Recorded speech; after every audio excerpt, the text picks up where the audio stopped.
Conan, qu'y a-t-il de mieux dans la vie? Écraser ses ennemis, les voir mourir devant soi et entendre les lamentations de leurs femmes.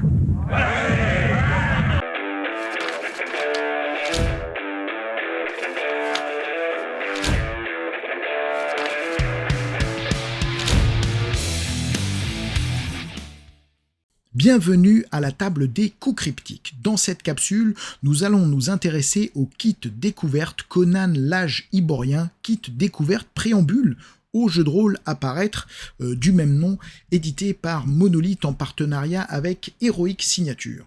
Alors, on ne présente plus Conan, hein. Conan, je dirais, héros intemporel, héros légendaire, né sous la plume de Robert Irvine Howard, l'un des plus grands auteurs épiques, plus grands auteurs pulp et Sword and Sorcery de sa génération, qui, avec Conan, nous narre le récit d'un barbare devenu archétypal depuis, qui, cheveux au vent, erre au cœur de royaumes oubliés, en quête de richesse, de gloire, de défis, de vin, de femmes aux courbes généreuses, affrontant des hordes d'ennemis, que ce soit pirates, brigands, guerriers, créatures implacables, ou bien encore créatures cosmiques, venues d'autres plans.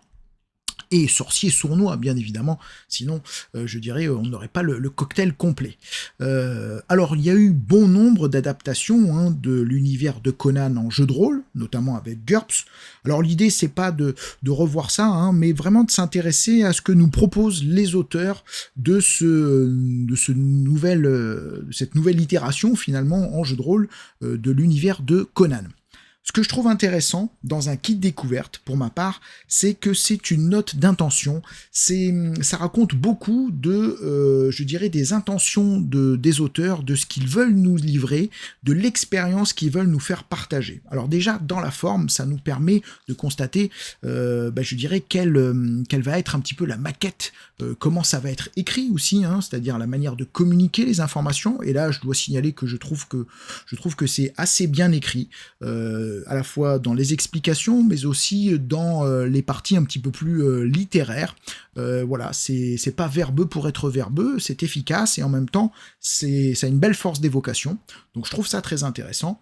Et esthétiquement, je trouve que le kit a une belle présentation, on navigue facilement, on lit facilement dedans, on a des passages mis en gras, on a un bon découpage, une belle organisation des informations qui permettent d'un coup d'œil d'identifier véritablement les passages qui nous intéressent d'explorer. Donc ça, c'était pour la forme. Et après, pour ce qui est du contenu, le kit, c'est un avant-goût, c'est une note d'intention, et ça dit beaucoup de ce que les auteurs ont compris d'un univers et de ce qu'ils cherchent à émuler, ce qu'ils ont retenu finalement de la mythologie Conan et ce qu'ils ont envie de nous faire explorer à nous, joueurs, qui allons nous emparer de leurs propositions.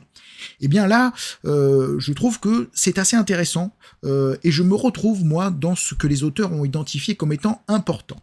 Ils identifient, eux, des marginaux, sans attache, dans l'univers de Conan, ce qu'on va chercher à incarner, finalement, qui vont risquer leur peau pour assouvir leur pulsion vénale, ce qui ne les empêchera pas, par ailleurs, de réaliser des actes justes, des actes héroïques, mais le moteur, vous avez vu, n'est pas le même.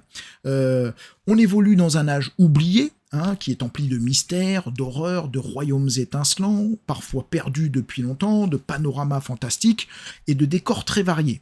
Bon, encore une fois, la thème fort et les auteurs l'ont compris. Le but est de partager là des récits épiques au souffle héroïque, des histoires d'exploration, de piraterie, de vengeance. Voilà, tout cela, je dirais, nourrit encore une fois véritablement les thèmes forts de Conan et des univers Sword and Sorcery de manière générale. Et bien là encore une fois, les auteurs le mettent en avant. Donc c'est intéressant de voir qu'ils identifient ça comme étant des éléments essentiels de leur univers, puisque du coup on va comprendre que c'est ce qu'ils vont chercher à nous faire vivre et à émuler. Donc en thèmes fondamentaux, très clairement, ils ont un paragraphe dans lequel ils identifient l'aventure comme thème fondamental. On ne saurait les contredire, c'est évident. Surtout dans, je dirais, la veine pulp. Le principe de Gros risque, grosse récompense. Là encore une fois, thème assez fort des univers de Conan. Hein. Si je veux m'emparer d'une belle émeraude aussi grosse que la taille de mon poing, bah, inutile de dire que je vais devoir affronter sûrement des dangers et des périls à la hauteur de ce joyau sur lequel j'ai des vues. Eh bien, parfait, on est tout à fait dans la thématique, dans une des thématiques en tout cas. Autre thématique forte, Sword and Sorcery, bah, tout est dans le mot, hein, enfin dans la formule, je dirais, de la sorcellerie particulière, vous allez voir. Sword, bah, de l'épée, du combat, évidemment, et le souffle héroïque.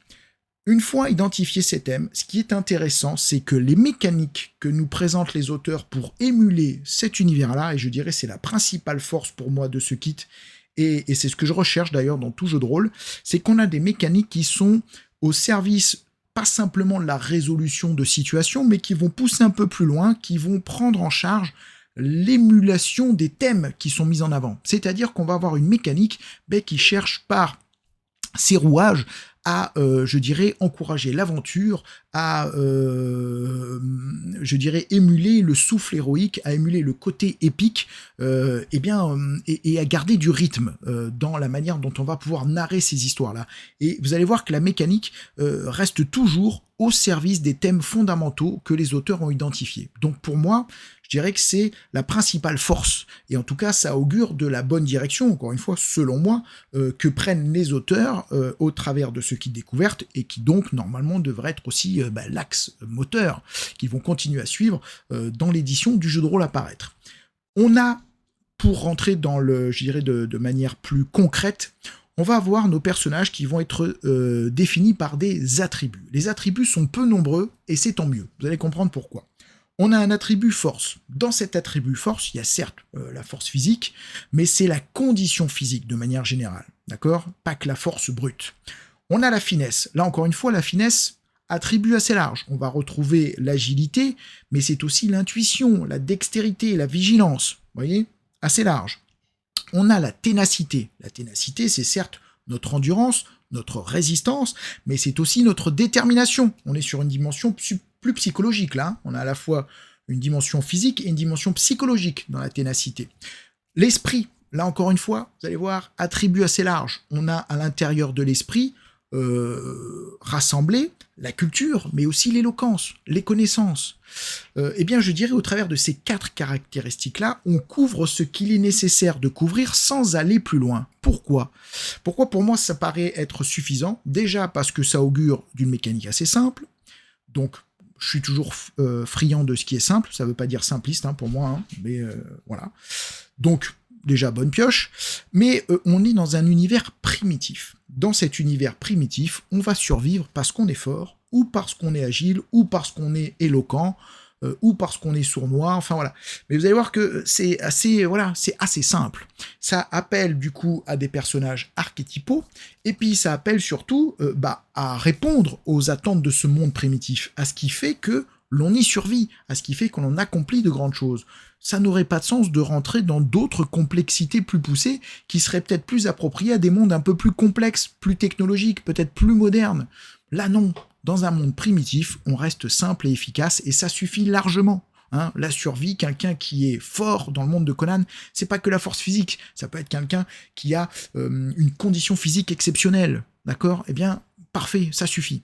On a après des caractéristiques secondaires, résistance physique, résistance magique, les points de vie, et on va avoir après quelques particularités qui sont points d'héroïsme et dés de prouesse. Vous allez voir, ces 2 éléments-là sont encore là, vraiment au service de la thématique de cet univers-là. Donc, pour moi, encore une fois, bonne pioche avec ces mécaniques-là, mais je vais les développer un peu plus tard. Et pour ce qui est, donc là, c'était les attributs, et pour ce qui est des compétences, me direz-vous, eh bien là, encore une fois, on fait dans la simplicité, pas de liste de compétences. En fait, les compétences de vos personnages pourraient s'apparenter aux talents qu'on va retrouver dans d'autres jeux de rôle. Ce sont des talents qui vont, identifier vos personnages comme étant au-dessus des personnages ordinaires. Eh bien, ça suffit.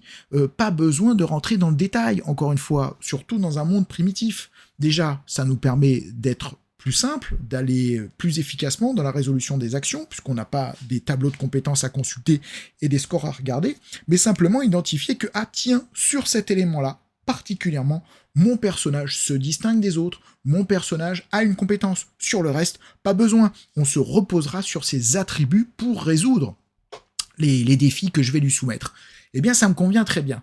Ça n'aurait pas de sens de détailler davantage de compétences. Ça peut l'avoir dans un univers, encore une fois, plus moderne, dans un univers qui va chercher à émuler des choses plus complexes, avec des univers plus complexes. Distinguer, par exemple, compétences piratage informatique, compétences en mécanique, compétences en informatique, compétences en analyse des systèmes. Ok, bon, bah, tout ça, ça peut avoir du sens dans un univers cyberpunk, etc. Mais dans un univers primitif comme celui de Conan, aucun intérêt. Tu sais lire, tu sais écrire, t'es malin, t'es pas malin, t'es fort, t'es agile.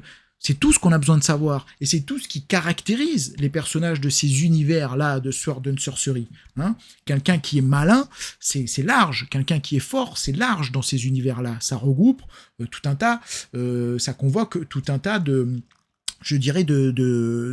situations. Et ça suffit de les regrouper en ces 4 thématiques forces que sont justement la force, la finesse, la ténacité, l'esprit. Avec ça, on résout tout. On va rajouter des compétences pour dire que, attention, ce personnage se distingue sur tel et tel plan. Et voilà. Comment va se passer la mécanique ? Bien très simple, le maître de jeu va poser une difficulté et ça va être aux joueurs de dépasser cette difficulté-là. Comment ils vont la dépasser ? Eh bien, vous allez comprendre, c'est un peu le sel et c'est ce que je trouve aussi intéressant. Il va la dépasser en jetant un jet de dés. Un type de dé qui va différer d'un personnage à l'autre, vous allez comprendre. Il va y ajouter le niveau de son attribut. Par exemple, il a 6 en force, mais il ajoute 6.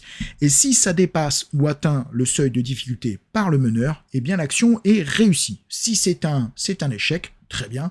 On est dans du Sword and Sorcery, c'est bien qu'il y ait de l'échec, même sur le plan le mieux établi. Mais vous allez voir que l'échec, il est dépassable, parce que les joueurs ont des ressources pour pouvoir transformer quand même des échecs en réussite.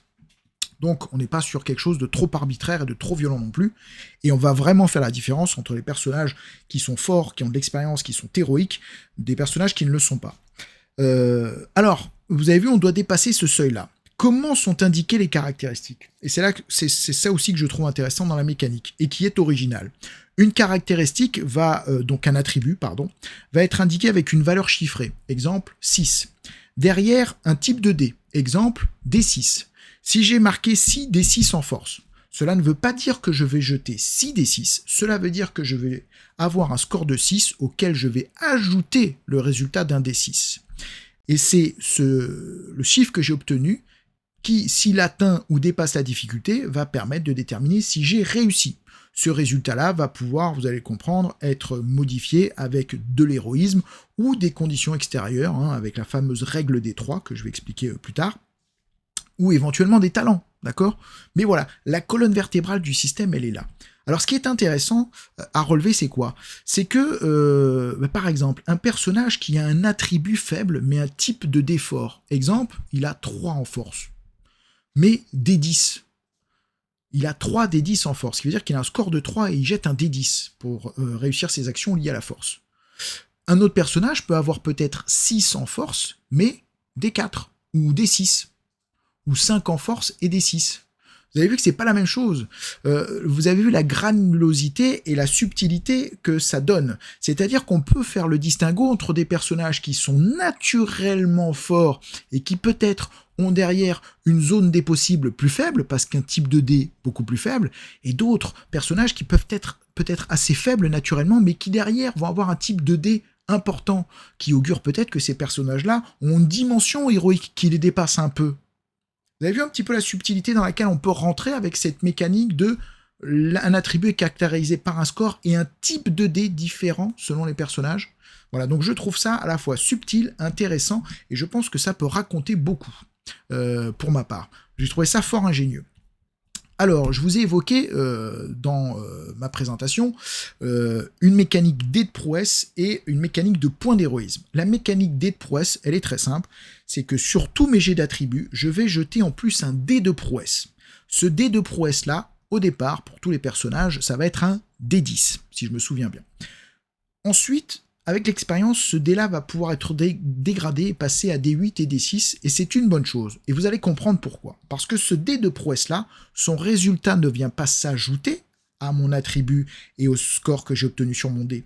Le résultat, s'il est obtenu comme étant le maximum sur mon dé, exemple, j'ai des 10 en prouesse, je fais un 10 sur mon dé de prouesse, je déclenche une prouesse. Déclencher une prouesse, eh bien ça permet de récupérer des points d'héroïsme, c'est alternatif, hein, c'est l'un ou l'autre. De réussir une action qui, par ailleurs, normalement est un échec, et cela même si j'ai fait un 1, ou de réaliser un coup critique. Eh bien là, on retrouve dans cette mécanique-là la dimension héroïque, encore une fois. Le thème fort, c'est l'héroïsme, d'accord ? Eh bien, cette mécanique-là permet de l'illustrer à merveille, je trouve.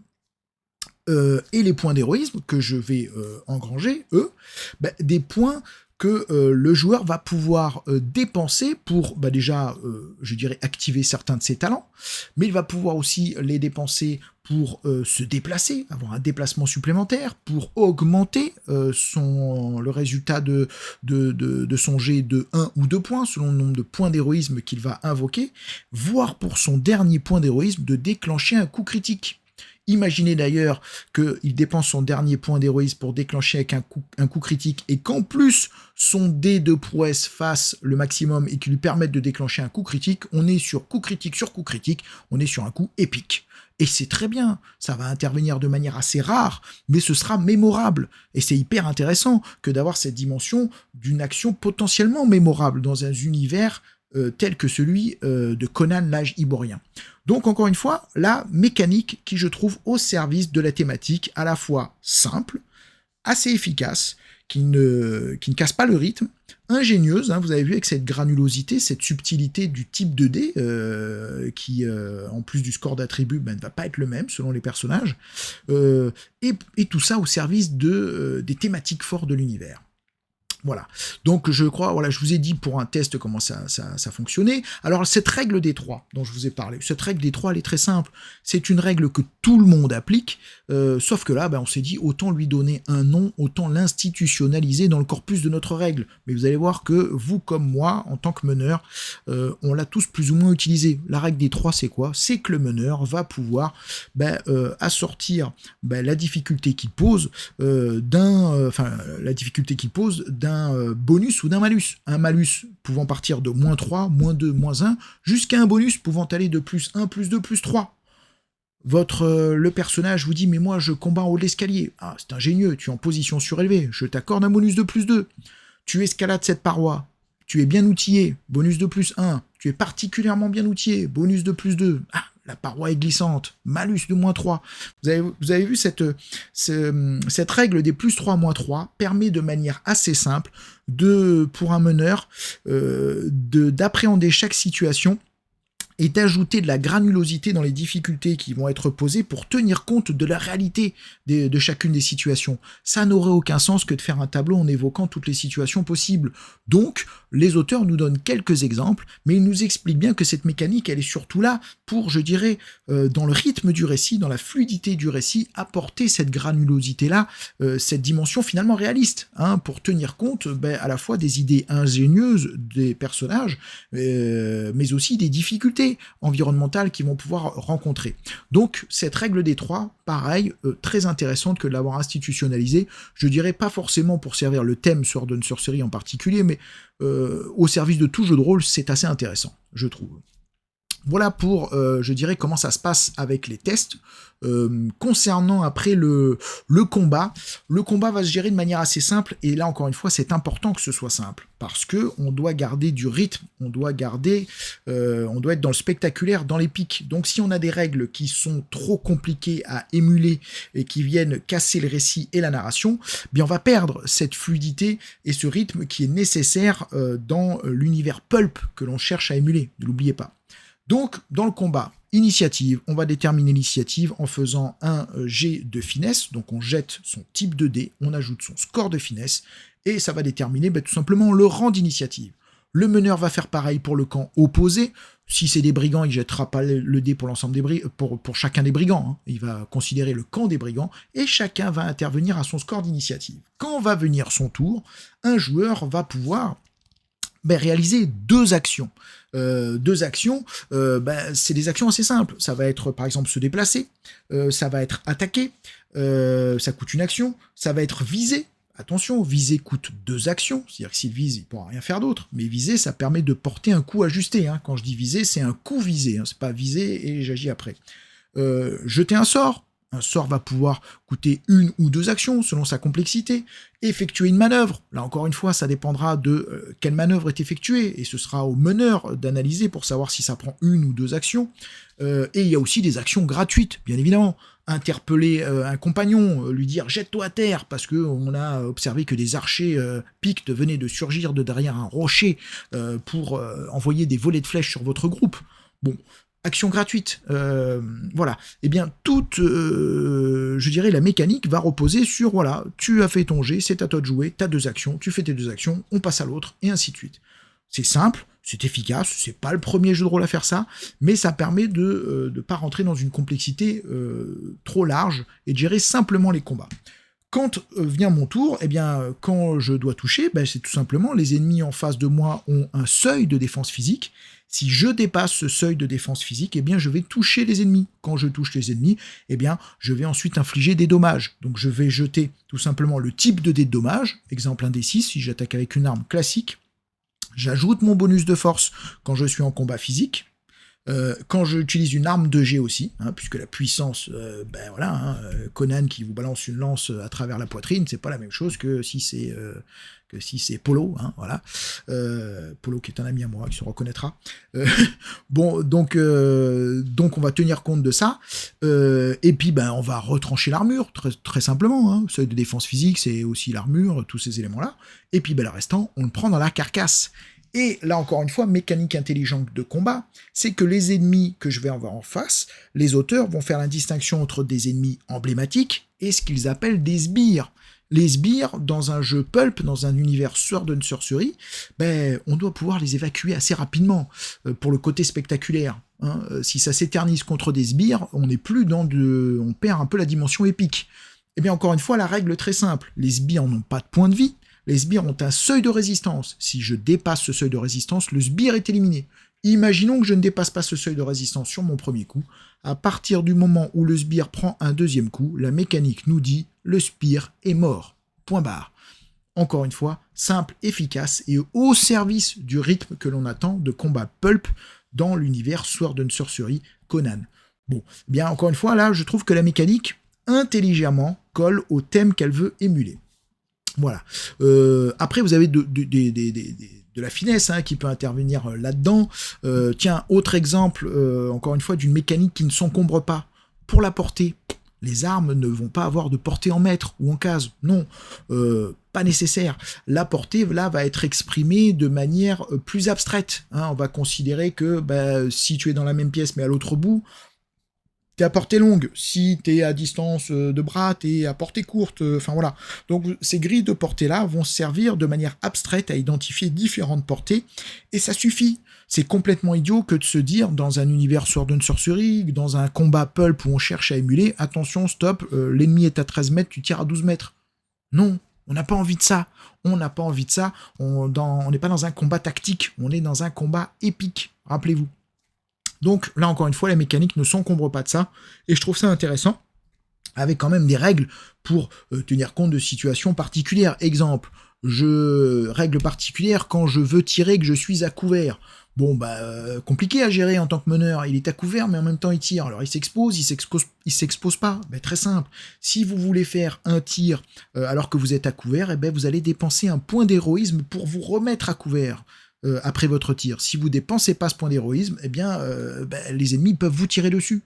Simple, efficace, ça permet de régler la situation avec une règle qui est assez réaliste, qui permet en tout cas d'apporter la dose de réalisme suffisant qu'on attend, et qui permet de gérer ces situations-là. Voilà.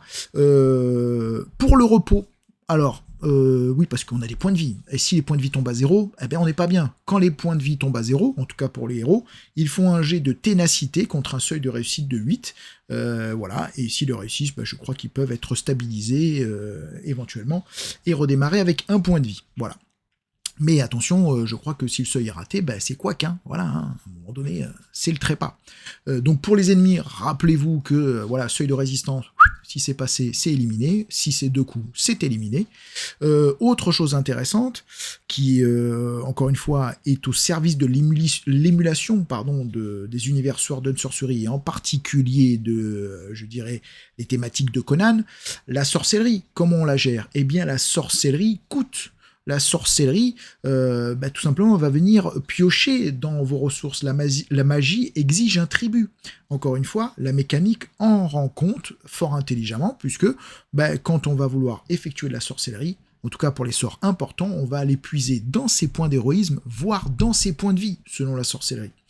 Pour exemple, dans le kit de découverte, on va explorer la magie blanche, par l'intermédiaire d'un personnage, un des archétypes, puisque dans le kit, on a un scénario découverte, avec des personnages, et vous allez pouvoir vous lancer à l'aventure, dans le scénario, qui est présenté dans le kit.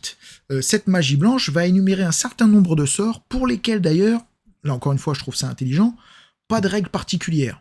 Vous allez pouvoir, parce que vous êtes sorcier de magie blanche, par exemple, communiquer avec les animaux. Voilà, alors communiquer, vous n'allez pas avoir des détails, une conversation très poussée, mais en tout cas, comprendre un petit peu leur ressenti ou autre. Pas de règle spéciale, ça fait partie de votre personnage, c'est un de ses talents, on va pas s'encombrer de faire un GD pour des trucs comme cela. Mais par contre, j'ai d'autres sorts plus puissants où là, ça va coûter que de les réaliser en puisant dans mes points d'héroïsme ou dans mes points de vie. Mécanique très simple. Donc on a exploré une des disciplines dans le kit découverte. J'ose imaginer que dans le jeu de rôle, d'autres disciplines vont se développer. Et je pense que l'on restera encore dans cette idée de la sorcellerie coûte de la personne. Point de vie ou point d'héroïsme. Voilà. Donc ce que je trouve intéressant, vous avez compris dans tout ce système-là, c'est que en préambule, les auteurs ont identifié des thèmes comme étant, à mon avis, les bons thèmes à explorer, qu'ils ont créé une mécanique qui est simple, fluide, qui ne ralentira pas les combats, en tout cas, elle n'est pas faite pour ça. Elle permet de les résoudre, et qui ont créé une mécanique qui colle à l'héroïsme et à l'épique qu'on attend, que l'on s'attend à retrouver dans les univers de Conan. Et donc, ça n'aurait pas de sens que de faire une mécanique qui ne colle pas à ces univers-là. Et je trouve intéressant, là encore une fois, qu'une mécanique ne se contente pas de résoudre une situation. Ça aurait été tellement simple de prendre un système de jeu déjà existant et de dire, on va le plaquer à notre univers. Non, je trouve que moi, les systèmes que j'adore et les systèmes que je trouve intéressants, c'est des systèmes qui vont être construits pour émuler les thèmes forts de l'univers dans lequel on doit évoluer. Et c'est cette direction que prend ce jeu de rôle, et c'est pour ça que ça me plaît. Donc on verra où tout cela mène. Je vous dirais même que j'espère que le jeu de rôle ne complexifiera pas trop davantage les mécaniques qui ont été posées là, que je trouve justement dosé pour ma part. Donc j'espère qu'en lieu et place de mécaniques plus complexes, on va trouver plutôt de la richesse, d'accord ? Même s'ils pourront complexifier certaines choses.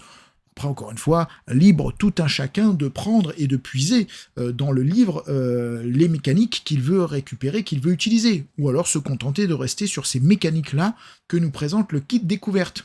Kit découverte en téléchargement gratuit. Je vous invite à le prendre pour tout simplement vous faire votre opinion par vous-même.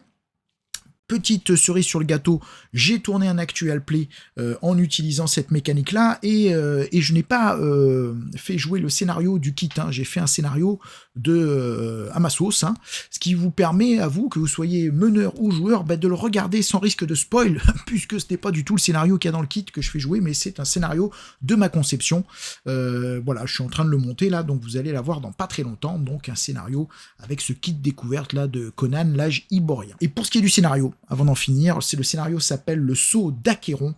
Bien, je ne pourrais pas vous en parler parce que je ne l'ai pas fait jouer, je l'ai lu vite fait en diagonale, Il me paraît assez dirigiste, mais c'est pas un reproche. Je pense qu'il est là pour prendre le MJ complètement débutant par la main, en lui rassurant, en lui donnant un scénario avec un fil conducteur très clair, des encarts à lire pour poser l'ambiance de manière efficace. Encore une fois, je pense là, c'est véritablement pour inviter, pour prendre par la main. Et l'idée, c'est plus pour ce scénario de prendre à la place d'un tutoriel qui vous permettrait d'explorer les différentes mécaniques du jeu et de toucher un peu aux thématiques qui vont être développées dans le jeu de rôle. Voilà, donc j'espère que le jeu de rôle restera dans cette direction que je devine être la bonne dans ce kit découverte. N'hésitez pas à aller voir l'actuel play que j'ai réalisé sur ce kit découverte là, donc Conan l'Agiborien, s'il est monté au moment où vous regardez cette vidéo, mais ça, si ça n'est pas le cas, ça devrait pas tarder en tout cas. Et puis je vous souhaite une belle continuation. À bientôt.